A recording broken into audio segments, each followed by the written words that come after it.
That's just if people are. I Okay. know. I All right, know. we are on. Let's see. I don't know how many people we have in here yet. Let's see. We don't have anybody because we were real late. There we go. It just popped up. We got zero. Dang. Zero. Damn, that's It's me. all Tim's fault, everybody. I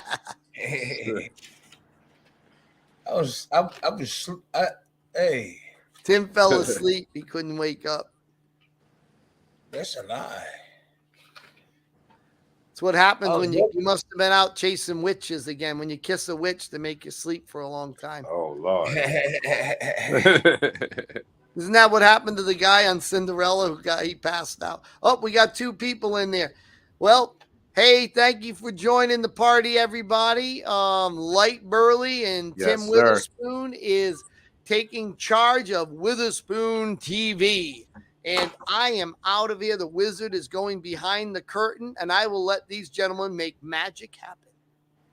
They It's always always a hit. magic. It's always a They always. magic show with us too here. That's Terrible right. Tim, the greatest defensive fighter ever. One of the greatest. Yep. I'm gonna say the greatest, and maybe just because you're my friend. So hey, they take it how That's they want to right. take it. They take it how they want to take it. That's But right. The greatest yeah, of all times. that's right. That's right. That's what we're gonna say here around these parts. But how's your week been going so far? How's everything been going on in terrible Tim land? Yeah, everything good. Everything good. Been working out and working out and just doing what we have to do to survive. That's all. Uh-huh. Uh-huh. Uh-huh. Yeah. Well, that's how was your week on boxing? We got some boxing to talk about. Uh Benavidez Jr. I mean not Junior. Benavidez beat down Yeah. Boo Boo Um, Andre. Beat him yeah. down like he Yeah. stole something. Like, Yeah. I you know, I saw a was little bit of that. I saw a little bit of it, and he was real aggressive with Benavidez. He was. yeah. I thought Boo Boo's movement would give him some problems, but it didn't look like it didn't it wasn't a problem at all. Like he was able to kind of move in and do what he wanted to do. His punch output was incredible, and it looks like he just wore Boo Boo down and just beat him up and got him out of there. He made Boo Boo look kind of old, like That's Boo. a I big think Boo fight. Boo's 32. That's a But big fight for a lot of people too. yeah, yeah. Because now from what they're saying is there's nowhere for Canelo to run. They saying now Canelo has to take notice to the Mexican monster. How do you see that fight playing out if we ever get it? I do believe that if Canelo gets in really good shape, I mean this Benavidez man, he looked really strong with the short period of the stuff that I saw.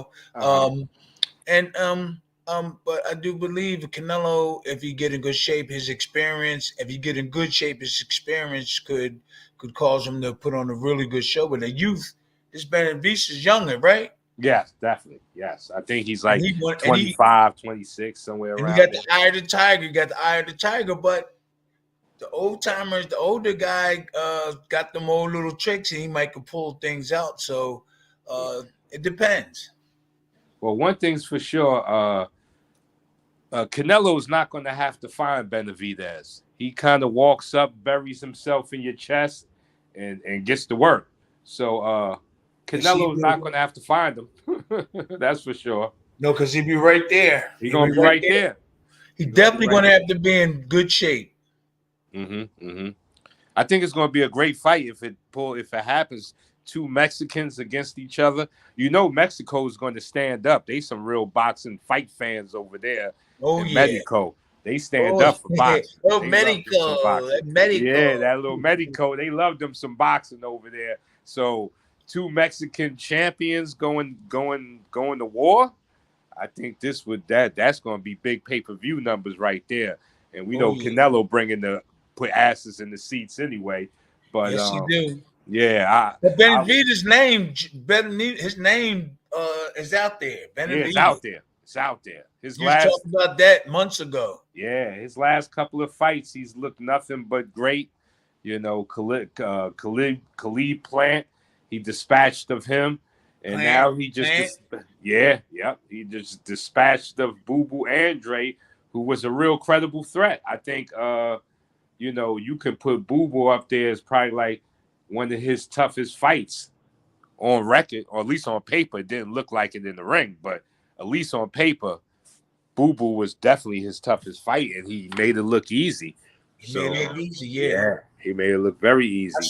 I saw a little bit of it, and I was like, wow, okay, Benavidez, okay. Well, and also on that card, we had the Charlo that has went through a lot. Like, his wife left him. She was on the internet talking bad about him.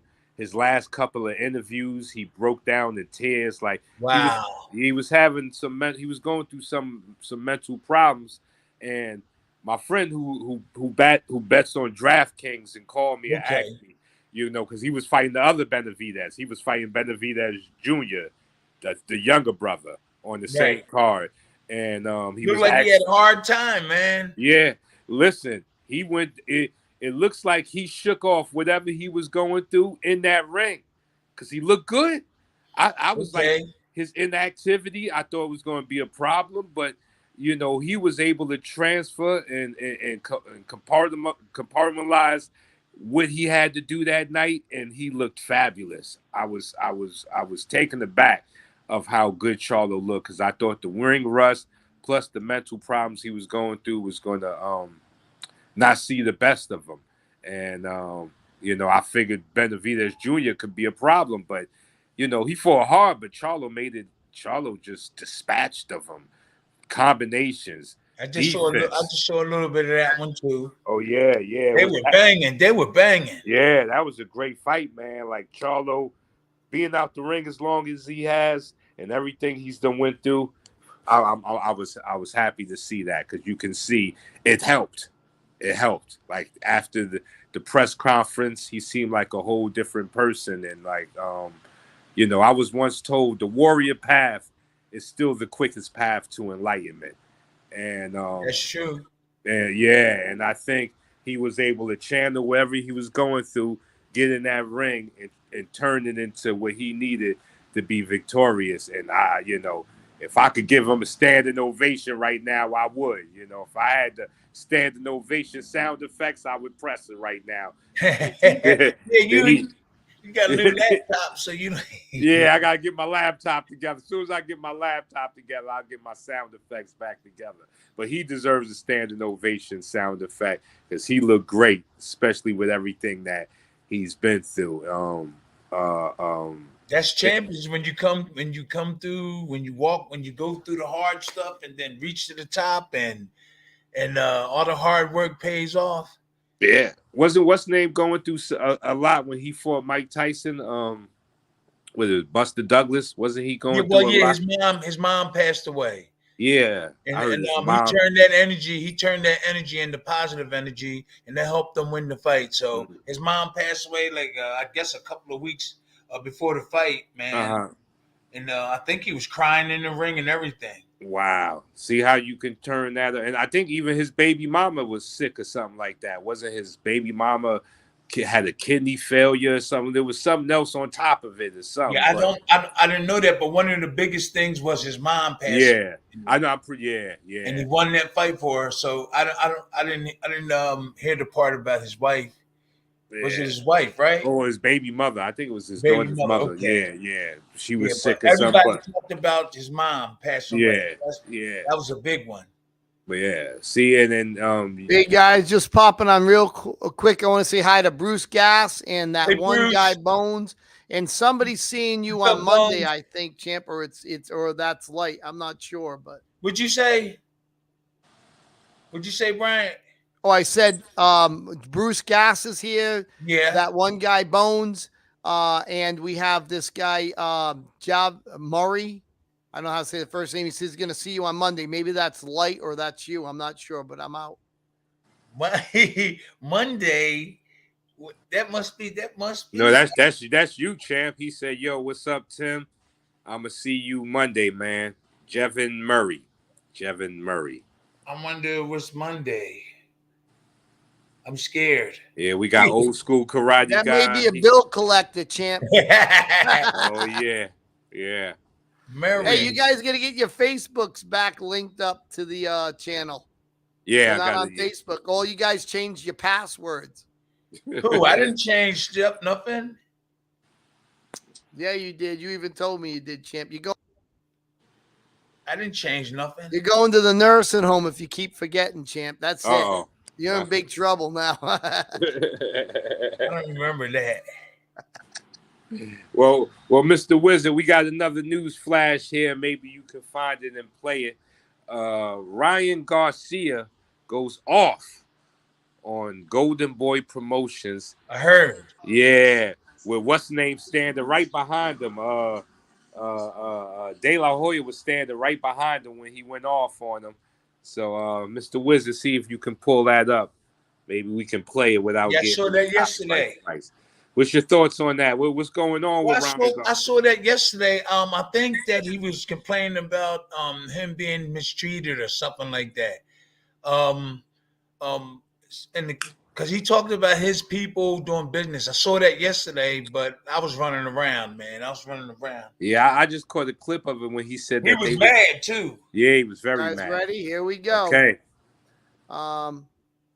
Roll the clip. Oh, let me do. I got to make sure. Let me make sure we can share. You can put in Ryan Garcia. I have to share the volume so you can hear it. I just got to redo this. He was mad too. Yeah, he looked very upset. I already went off on Bernard Hopkins too.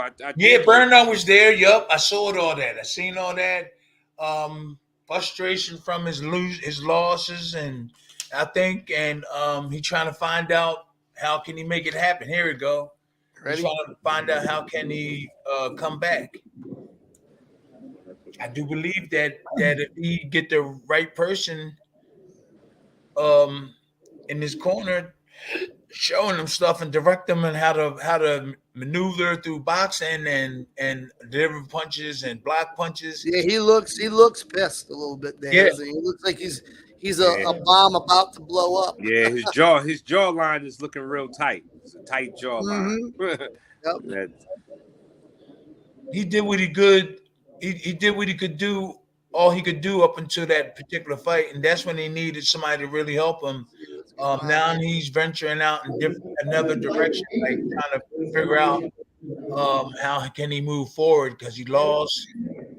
See if you can find the other clip. See if you can find the other clip. There's one that that like one's short. No good. Yeah, it's one that's like a short. Put in Ryan Garcia goes crazy on De La Hoya. Yeah, I'm not saying he complaining. He probably frustrated over the fights, the one that he lost. Here we go.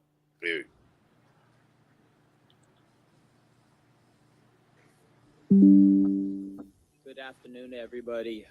First and foremost, I want to give thanks to the Most High, Jesus Christ. I also want to invite the Holy Spirit into this press conference. Just always want to invite him. Man, a couple things that I want to touch. You know, one thing that's been on my heart is the statements that Bernard made, where he'll decide if I'm going to finish or if I should continue boxing after this fight. He don't decide that. My coach does. My team does. Everybody that, grinds with me day in and day out, that's who decides. And ultimately, God decides, not him. Nobody was telling him when to stop boxing. He stopped boxing at 45, so kudos to him. But he don't determine that. And another thing I want to touch on is, Oscar saying that, we misinterpret, what they say. It's plain English. I didn't hear anybody speaking any language I don't know. So, it's very clear to me that, they're backing this guy to beat me just like they thought Duno was going to beat me. He was the next Filipino star. They saying he's the next Mexican star. You know what? I put everything into this fight. For the first time, I'm extremely committed in a long time. 2020 was one of the times it kind of broke me. 2022, changed me. 2023 opened my eyes. I'm about to come back for everything. I'm just lasered and I'm laser focused, and that's where my confidence comes from. Shout out my mom. And I want to thank, everybody. I want to thank my strength and conditioning coach. He's been there more than more than just the physical part. He's been there mentally, spiritually. Shout out Cipriano Montez, but he calls Sip. You know, shout out him. Shout out my dad. Shout out my trainer, Derek James. We've been putting a lot of work in. And, you know, Oscar is the tough opponent. I know he's going to come to fight. But, you know, right here, I'm here to make an example of the 140 division. This is how I'm coming. This is the Ryan Garcia you're going to get. I'm going to continue boxing. And, you know, he also said that, you know, he calls out on the bullshit, the lies. Man, last time I checked, he said he never lose to a white boy, and then Joe Smith Jr. knocked him out of the ring. Last time I checked, Joe Smith Jr. was white. So, you know, they be lying. So at the end of the day, you know, I'll come to show what I bring, and I'm laser focused. And that's where this confidence comes from. Thank God for everything, and all praise to the Most High, Jesus Christ. Thank you. Thank you so much for watching this video, and make sure. Whoa, that was pretty heavy. What do you think about that, champ? What do you think about that? Well, that's frustration because of the loss before, and somebody has to blame somebody, or he has to figure out a way to come back. Maybe he's definitely angry about maybe some of the business things that happened.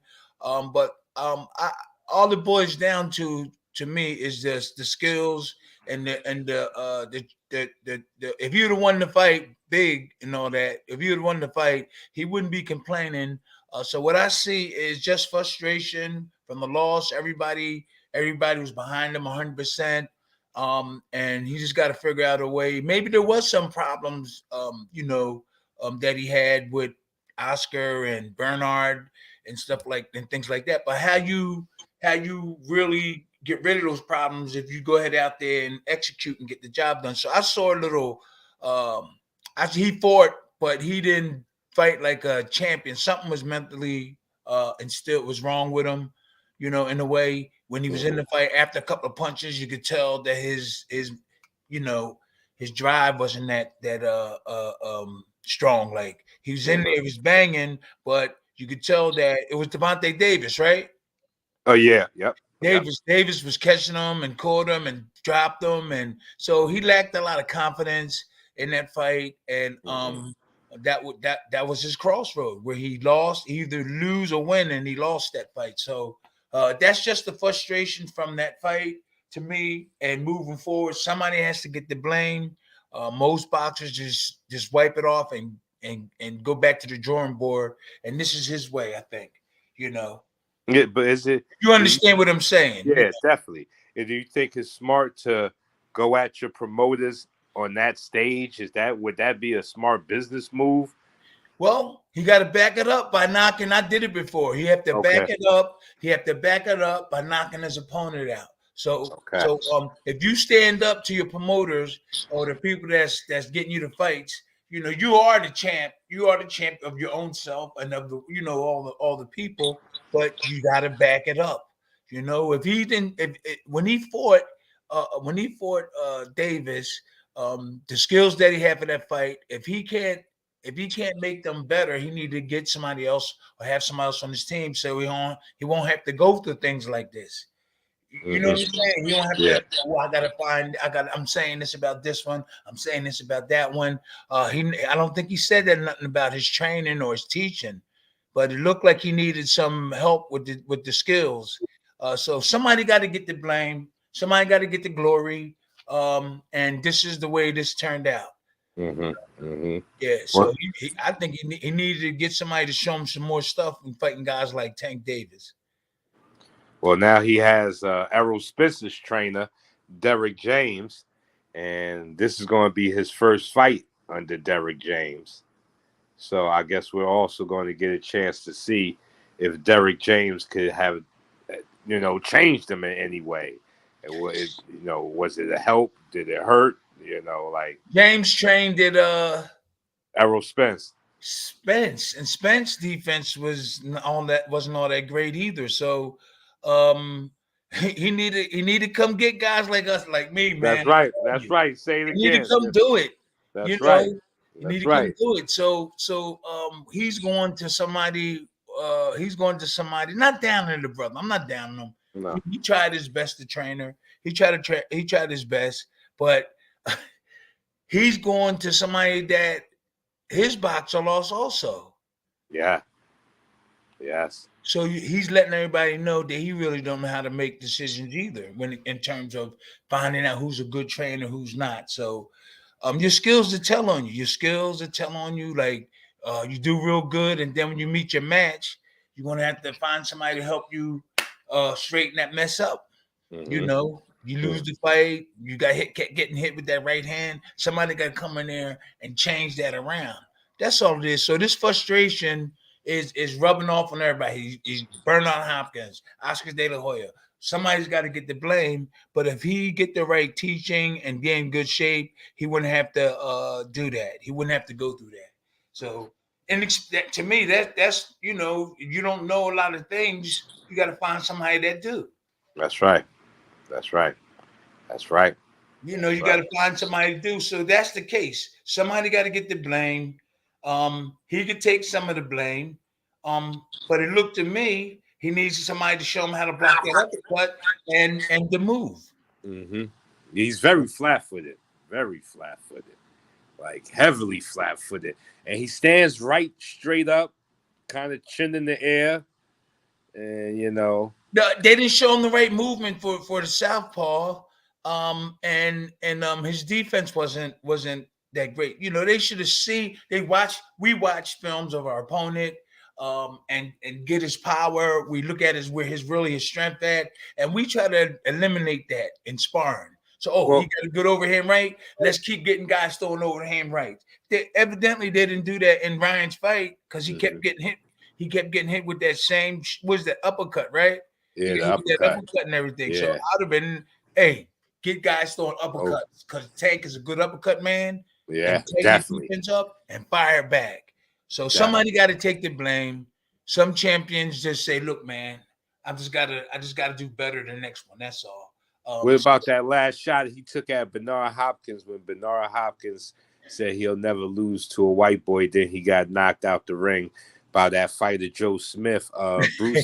Bruce Gass has said something here that he said when Ryan wins as many titles as Oscar and Bernard have, then you can talk to them like that. So True story.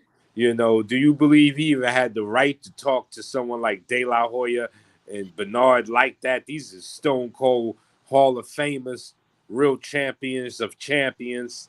But let me say this: when I was coming up, Slim, there were certain people you let let talk to you.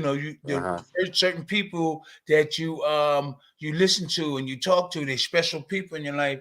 You saying so? Bernhard and Oscar, they dished them like in a way, right? Did they? Yeah.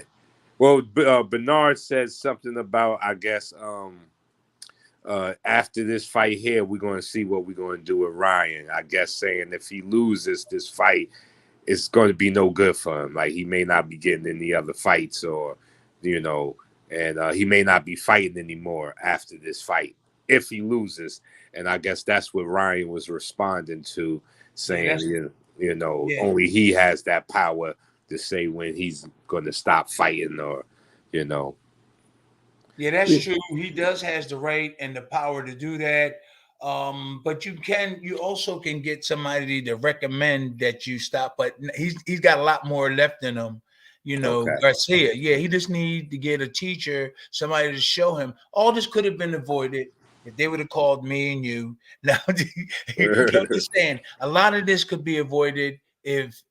And I don't know everything, but I do know that he didn't get out of the way of them uppercuts, and there was certain other things that he needed to get taught that would have helped him. This was the crossroad in his career, and this particular fight was a very important fight. They should have got the best. Now, look at Spence. I don't think his defense is all that great. So his trainer, so they just getting names. They're not getting people that can really show them stuff. They get names just because this boxer won, his trainer got a name, and that's been happening in history. Just because the boxer won, the trainer won, and sometimes the trainers are not the best trainers, and that's happening today. So I'm not down on that brother that's training him, but that's what happens. I know trainers out there, right?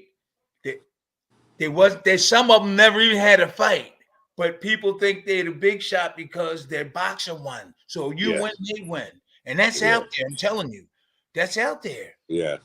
Yes. Very true. Oh man, you just preached the sermon. You just preached the sermon right there. Praise the Lord. That's right. Yeah. No, that's true. The boxer win, everybody else wins. I don't care if you know this, and you might know, like there's some boxing trainers out there that they don't have the skills, but because of their boxer won, they win big. Yep, that's a fact. And everybody want to send their fighters to them instead of the real people. You know, let's send him over here. He beats his fighter beat so and so. That's what happens. That's right. Well, why he went and picked his trainer when he got knocked out? So he went and picked Spence's trainer when Spence got knocked. Spence lost. So what would make him want to get? Well, he picked him before the loss. So he picked him when Derrick James was still on the winning side, where Charlo was undisputed. How he pick him before the loss? Well, he picked him after his loss to Tank, which was before the Errol Spence and Terrence Crawford fight. Okay. So after he lost, he went to Derrick. So Derrick was still on the winning side before he picked him, So it's a damn shame, man. Yeah. How many fights did Derrick James or these guys or who I just don't understand. And I have nothing against them. I just don't understand that these young guys and their support, they're going to go get somebody that is like an illusion. I mean, he won the fight with this other guy. No, look at their records. Look at their records and look at certain things that they accomplished. Would you want somebody in your corner who was a 2-time, 5-time champion, 2-time world champion like me? Everybody know me for good defense. I got a good overhand right.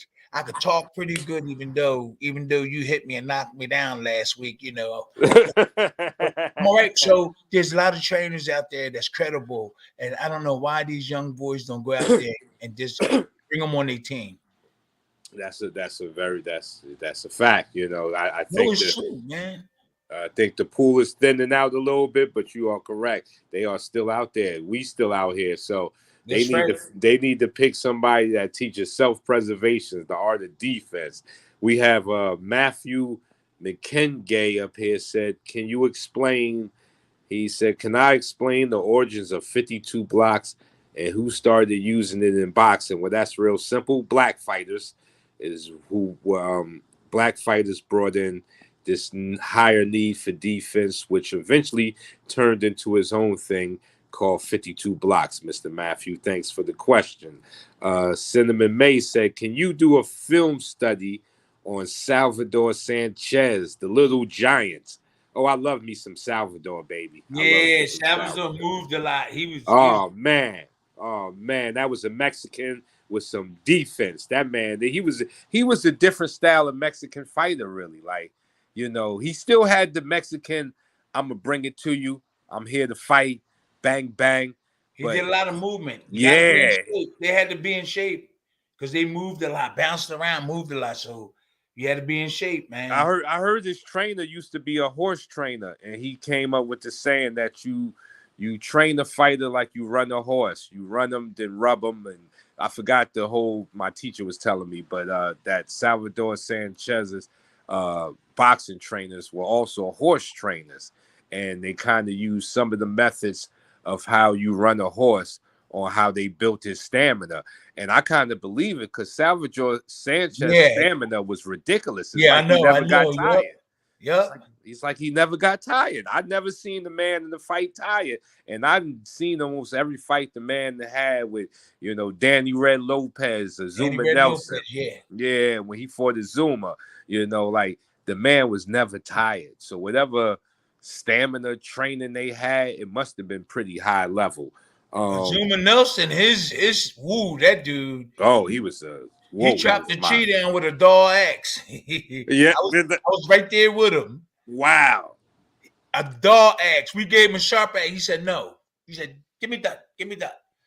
He chopped a big John, and he kept hitting it.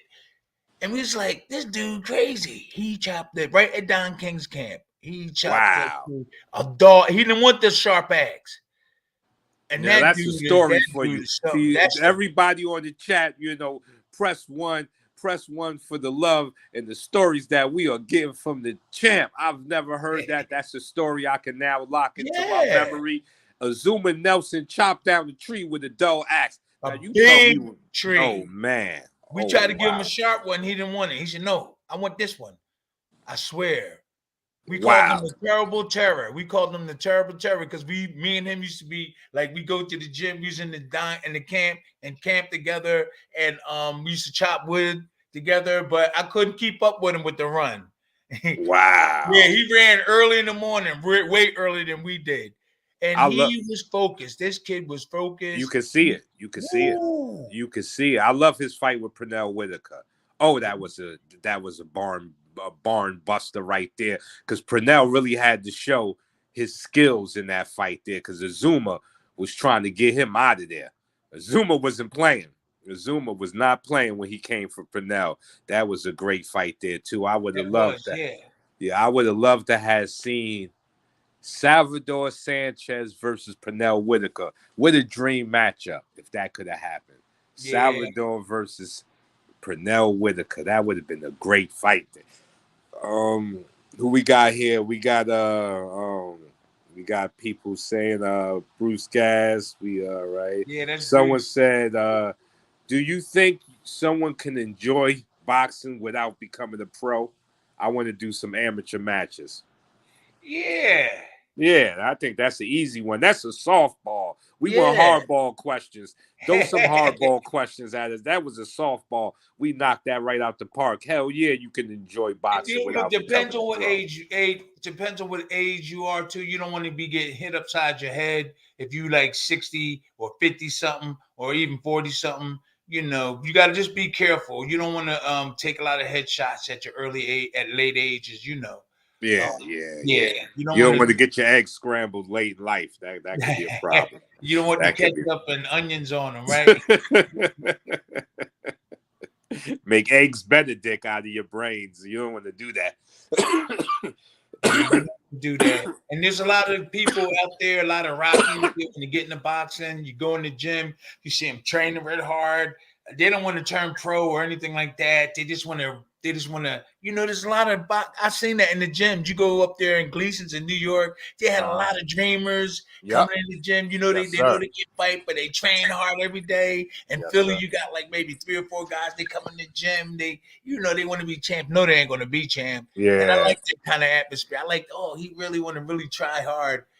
But you got to make sure they don't get hurt, though, those guys Yeah, they're big dreamers. There's nothing wrong with dreaming, but in the hurt business, that can be a dangerous dream. It can turn into a nightmare, in the hurt business. And better stay dreaming on the safe side and don't step in that ring. Hey, that's true. Yeah, that's the hurt business there. Ain't nothing like the hurt business. There's a lot of dreamers that go to Gleason's. There's a lot of like Rocky Balboa, the movie, and how he how he worked hard and it became a successful story. I had that feeling when I went to Gleason's. There was a lot of Rockies in there. Yeah. From different countries and everywhere. Yeah. Gleason got an energy that's unmatched. I've been in a lot of gyms, but Gleason's energy, like you said, there's dreamers in there, there's pros in there, there's old men with the oldest stories. I got my boxing certification in there. I became a coach. Once you read Felix, he's talking about you, Felix M. Okay, hold on. Question. Let me see. Okay, we got Philly Dog. Hold on. No, it says random question, fellas. Here you go. Does 52 work well against the Philly shell? If so, how and why? We have to get together. Yeah, this is a good question. That I've heard before.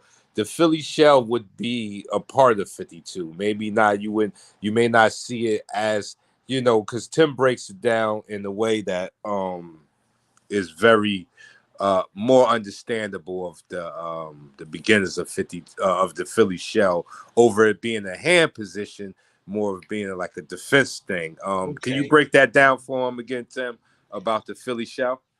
Yeah. In terms of where you put your hands and stuff. Oh, like what is it? Is it To me, it's a tight defense. A shell can be like this. This is a shell.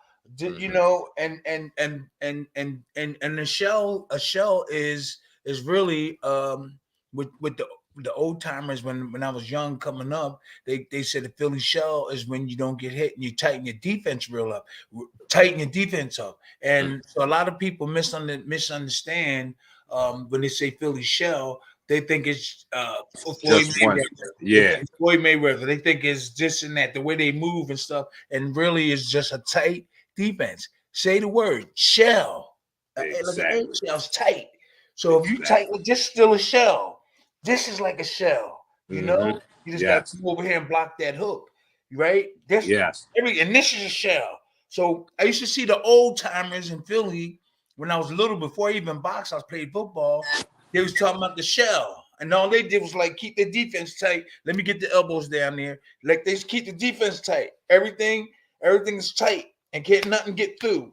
Like that's even the shell, like this. You know. So right now it's like kind of like people like trying to like say the shell is stuff like Mayweather do. It's kind of like, and these other guys do, but the shell is just a tight defense. Yes, break it down. And so to answer your question, Felix M., the Philly shell is a part of 52. 52 represents black defense from boxing that kind of turned into its own thing once it hit the streets. Once you got boxers coming out the gym, going back into their old neighborhoods, this is the beginning of 52 blocks. All righty. Philly dog. And so real quick too, like there's a lot of, I'm not saying it's wrong, but a lot of trainers be doing 1-2s like this.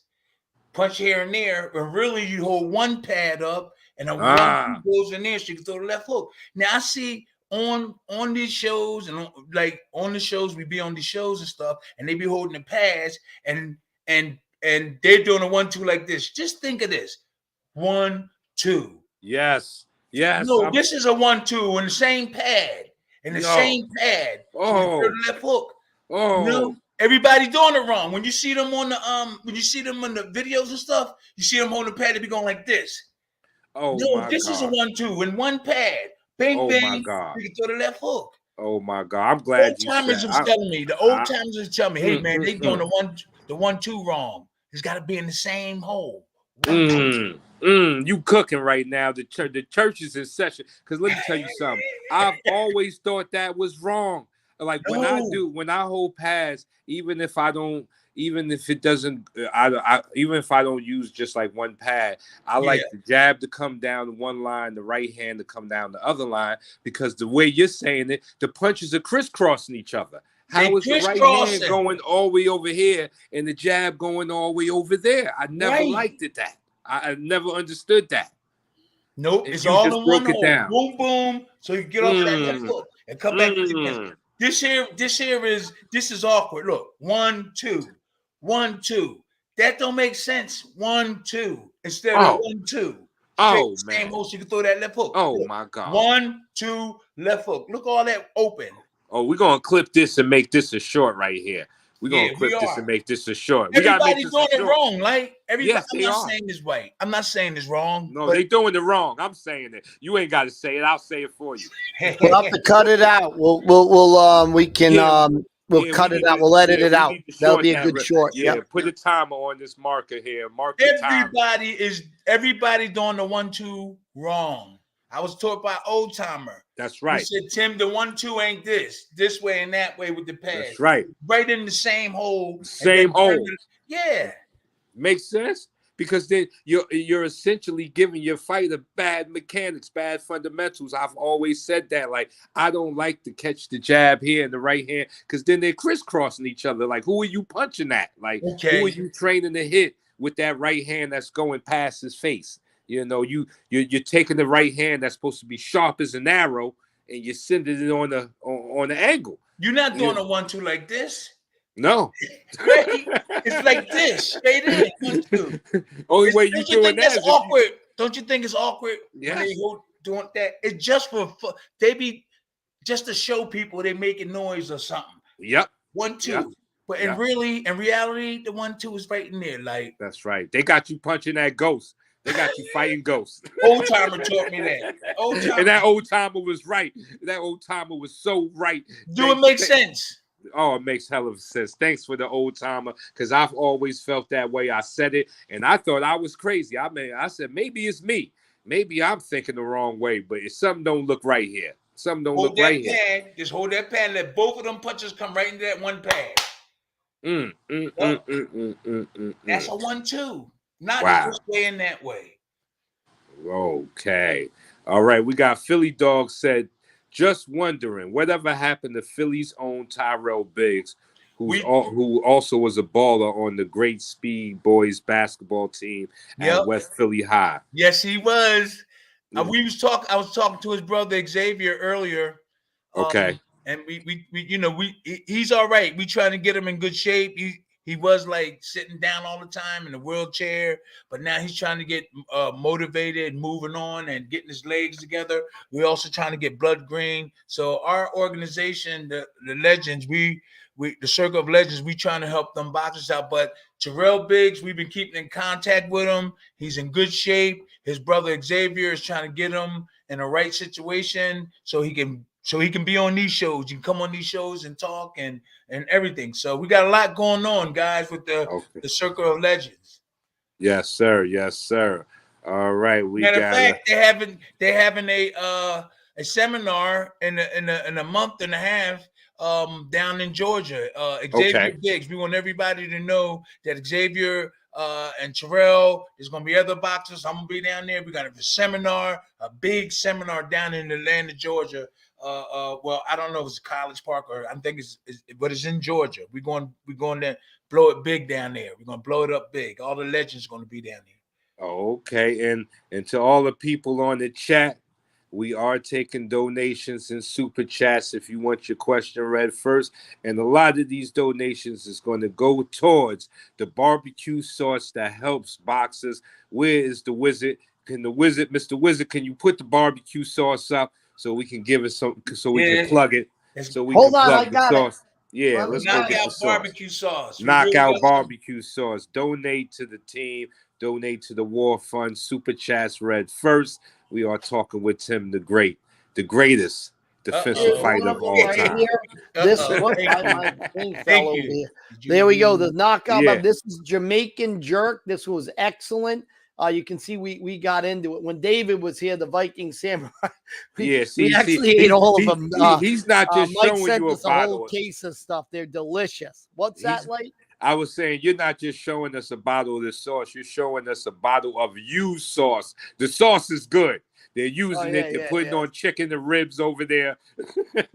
Hey, that's the stuff. I'm gonna try. Go to Amazon, everybody. Buy it. It helps out boxing legends, man. We can't. Great product. Right. Yes, that's right.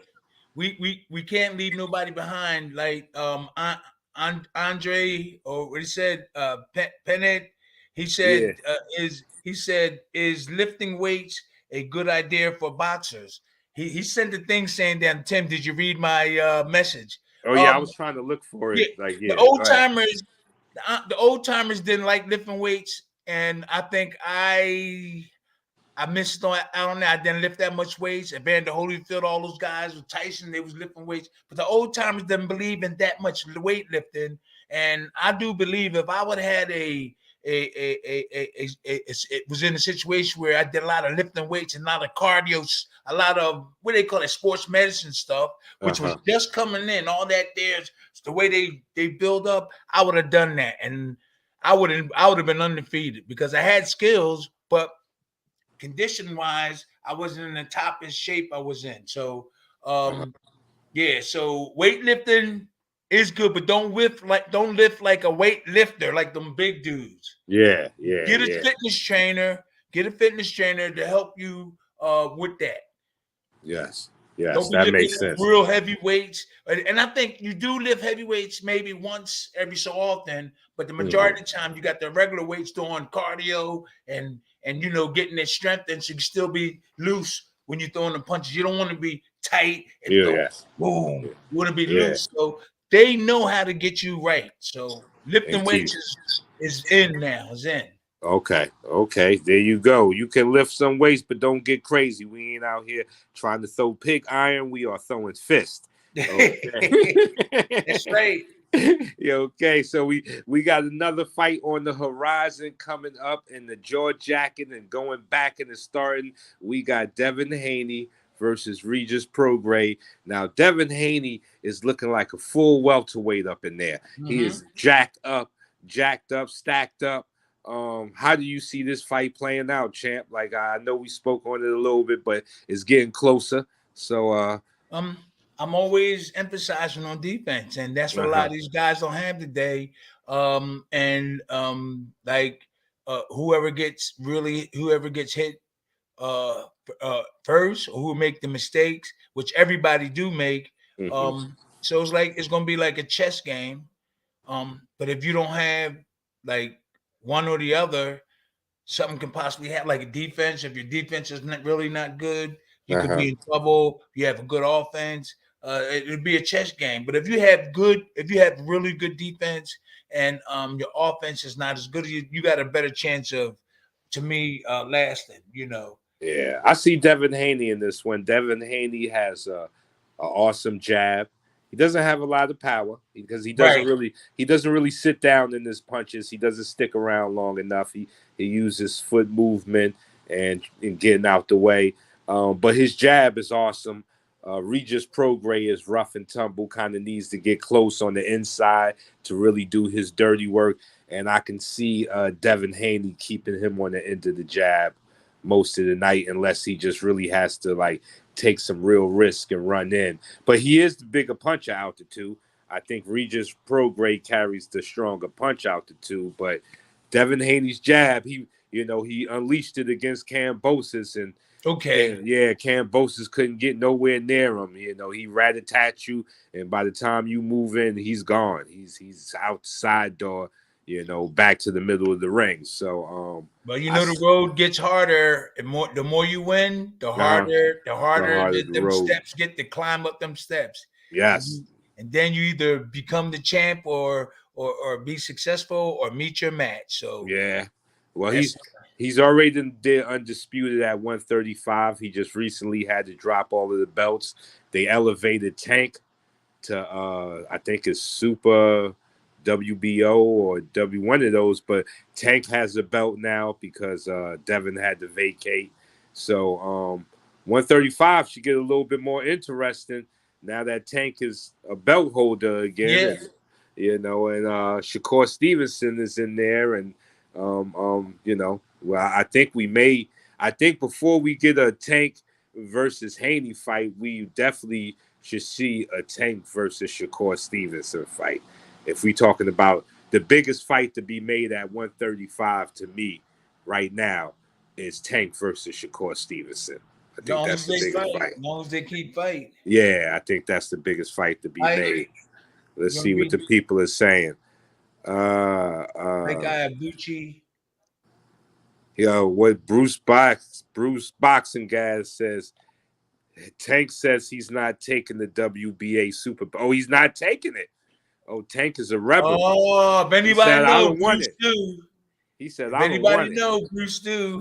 He said he don't want it. He must say he don't want it. He don't want it like that. He want to knock somebody out for his belt. He said he don't want his belt delivered in the email. He don't want the email belt. That's what he sound like he's saying to me. Oh man. What they doing, making a special belt or something? Well, they giving him the belt, but I guess he said he don't want the belt that way. He don't want to be given the belt.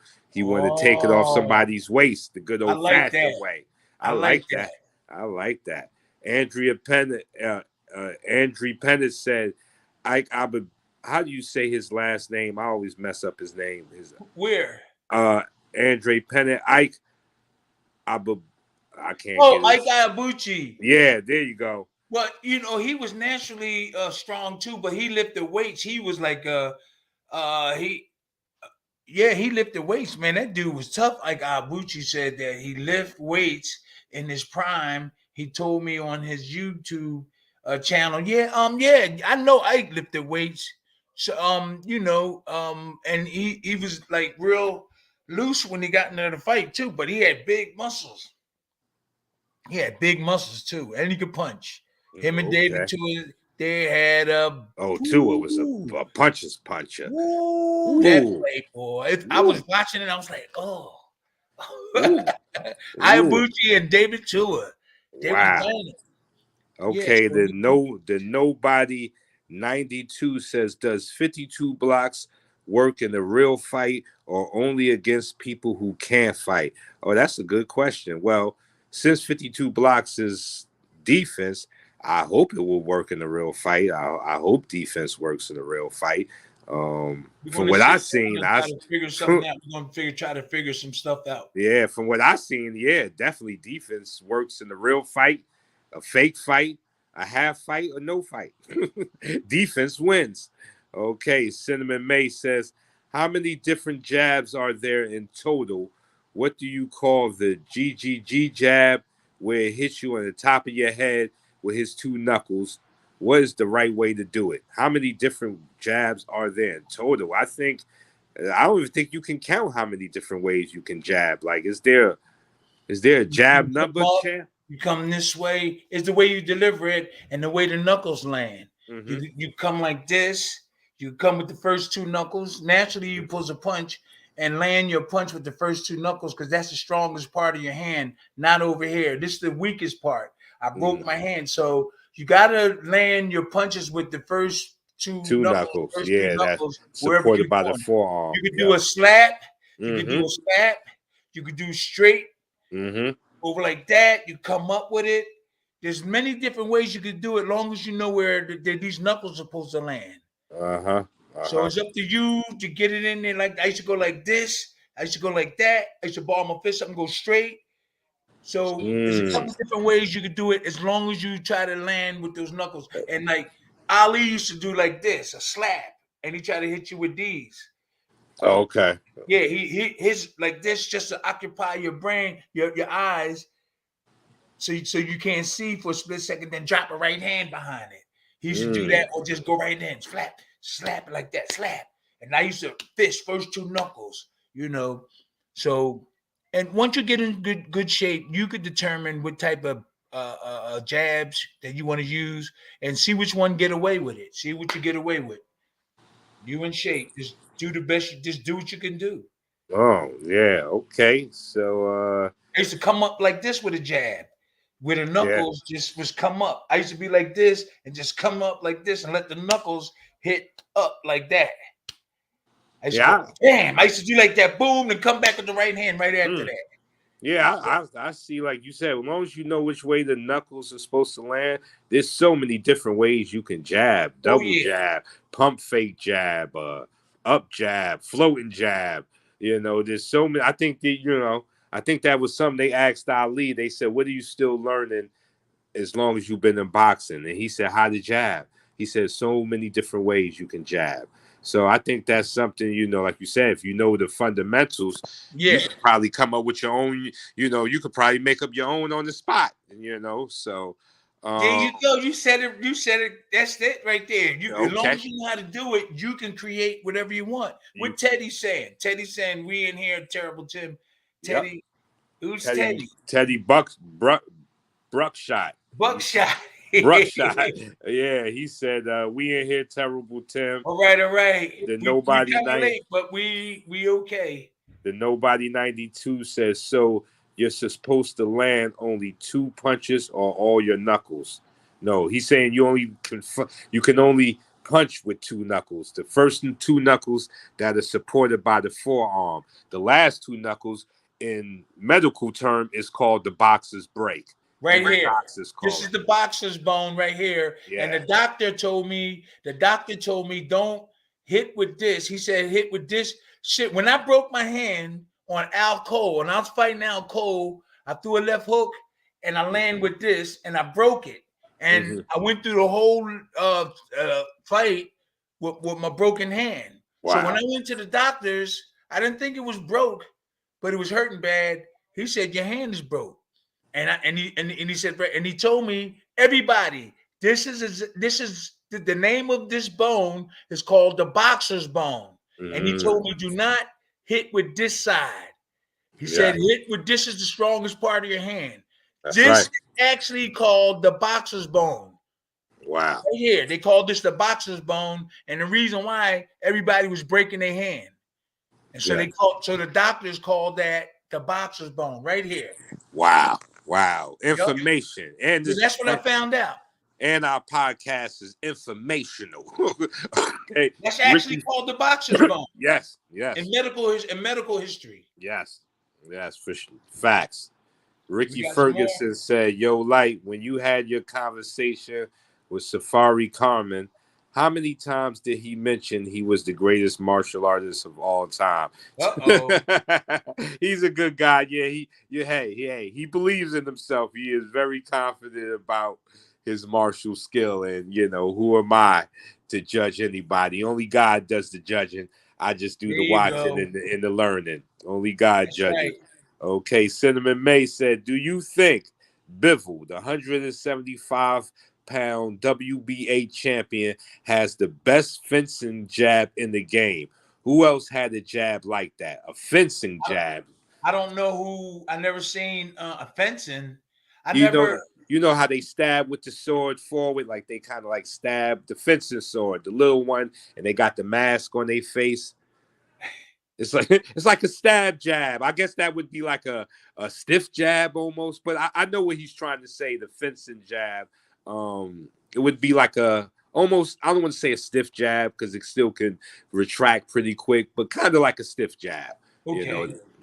So who would you say has the best stiff jab you ever seen? There's a lot of people had like a nice hard jab. I had a hard jab that'd knock your head back.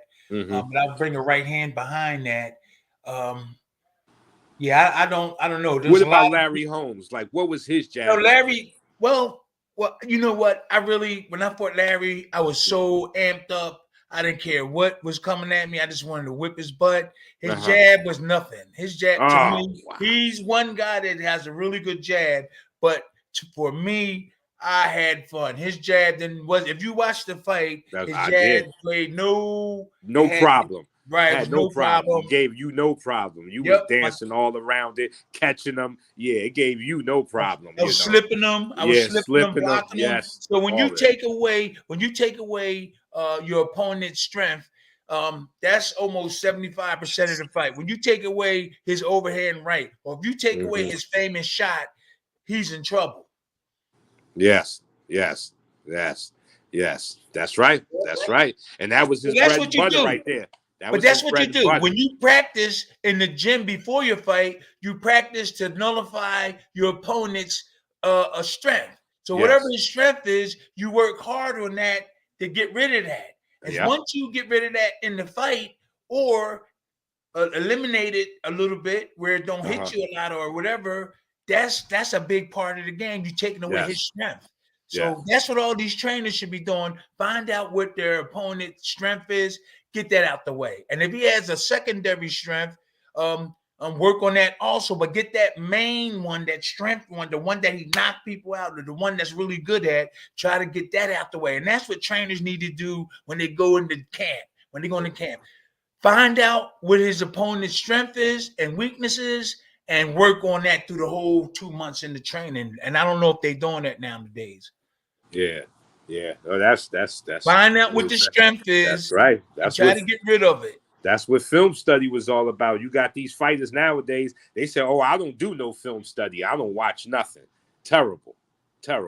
How you going to know what his strengths or weaknesses are? That's right. That's how the old times did it. We even went as far as sending spies to other gyms. That's right. Yeah, that's right. That's what they was doing. That's war, baby. Back in the day. I don't know what they doing now. We would send people. So like when I went to Vegas, we would send somebody to Larry Holmes's workout, and they be in their spine. And Larry don't know who it is, but we caught Larry sending somebody over, and we caught him. That's a part of warfare. That's a part of warfare. That's right. How How did y'all catch him? What gave him away, champ? My trainer. But how about this? We caught him, and my trainer said, "You can stay here." Matter of fact, get you a chair. And this is a true story. Slim said, "Hey, I forgot who it was, but Slim said, hey, you could come right here. Here's your seat. Come sit here, and you could tell Larry what he's going to get." This is a true story. Oh, wow. They sent the spy, but we didn't send no spy because Slim was smart enough, and he knew Larry had a good jab in the right hand, but his biggest asset was his heart and his jab. And I think we did send somebody over there, but they sent somebody over to us, and we caught him. And Slim said, true story. Slim said, "Hey, your seat is right here in front." I swear, we made his spy sit right in front. That's right. They say you can see the information and take it back to him. This is what's going to happen to him. Please send this message. Send this telegram for us. I'm glad you brought that. I'm glad that was brought up because we caught his spy. We was in Vegas at the Dunes Hotel, and we caught him, and we told him, "Hey, your seat is right here. Come here." Yep. Yeah. Wow. Teddy Bruckshot said, "I broke that ish in the street fight. I cracked the dude in the street fight on the right hook with every knuckle. Had a cast all summer." Yeah. He went a right hook. He did a right hook. Yeah. He said he had a cast. He was in the cast all summer. Philly Dog said, "Tim, which of your punches was your go-to punch when trying to force a knockout? Many say the best punch is the one your opponent doesn't see coming. My guess would be the right uppercut." What was your go-to punch? I like to say it was the overhand, but what was your go-to punch? Okay, that's what I thought. That's what I was. I would occupy my opponent with other things, and then the overhand right would just come out of nowhere. Yeah. So you have to stay busy. You have to stay busy with other things, and what you're doing is you causing some you having your opponent think about other things, but don't know that overhand or that left hook or that uppercut is coming.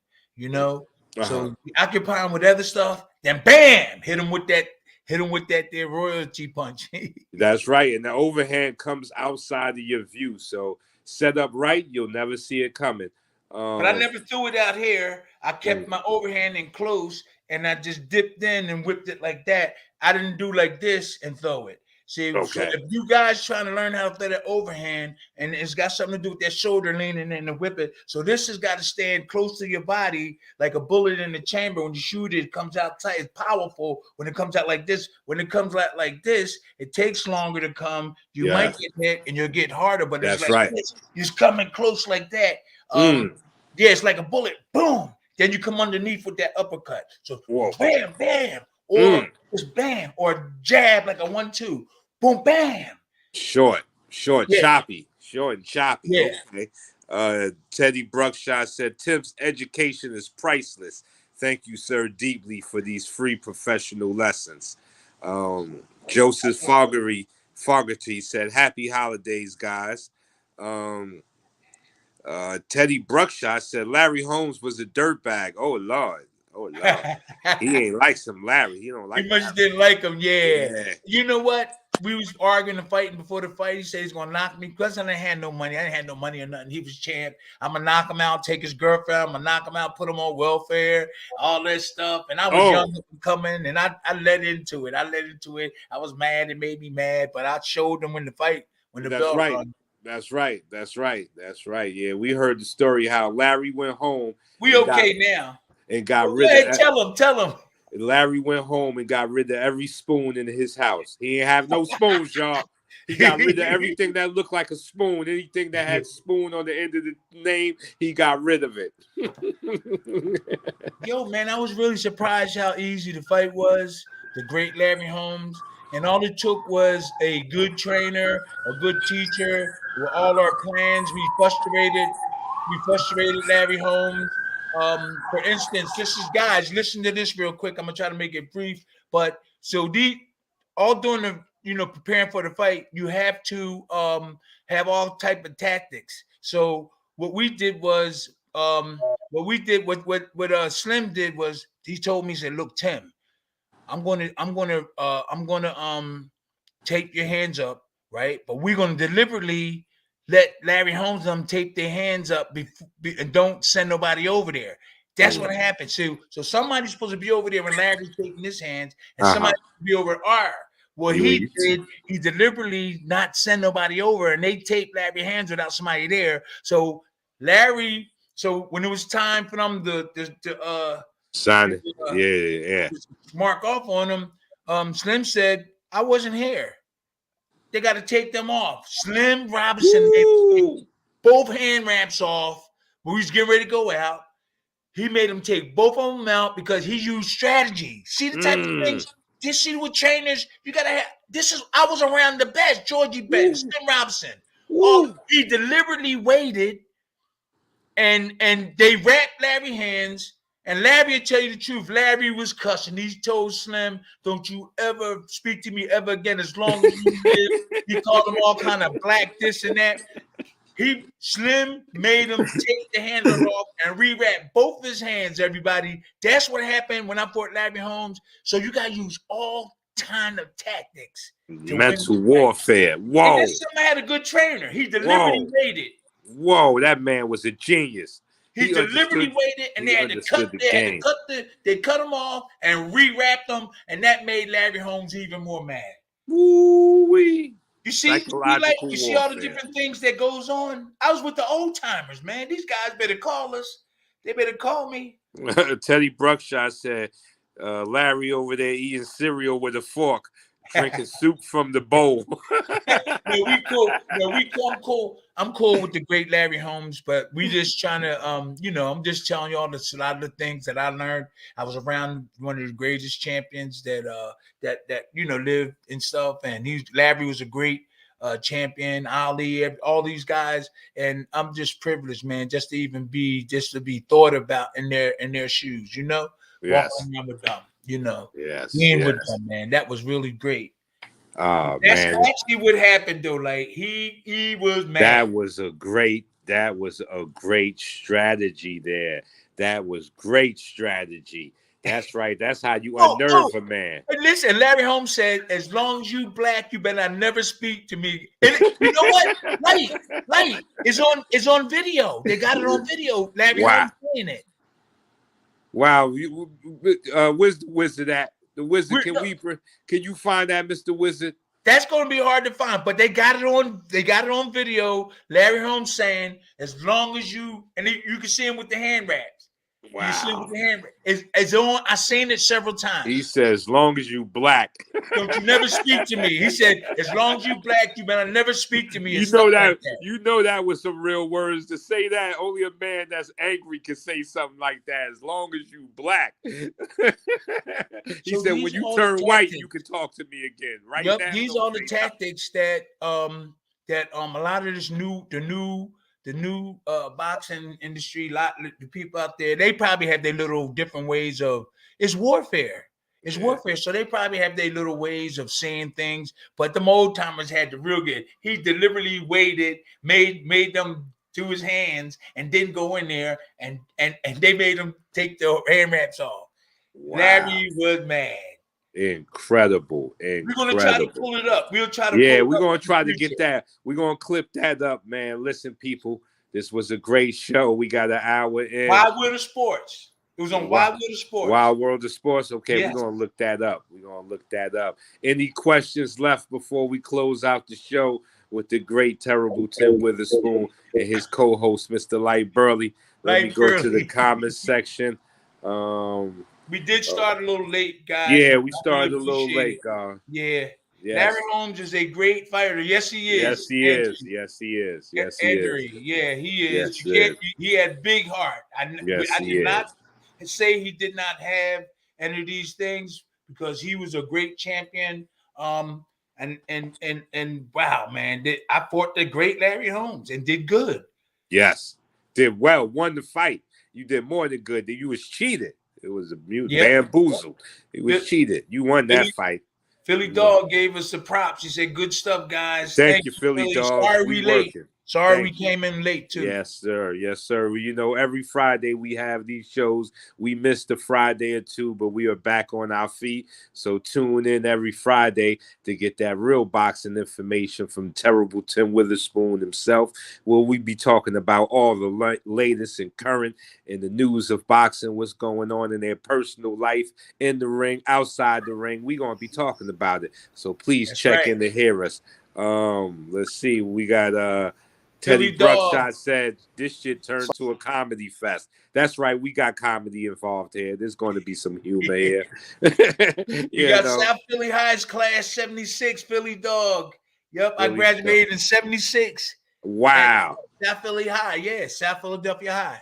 Wow. It was an Italian neighborhood. We had to catch the bus and go walk to the.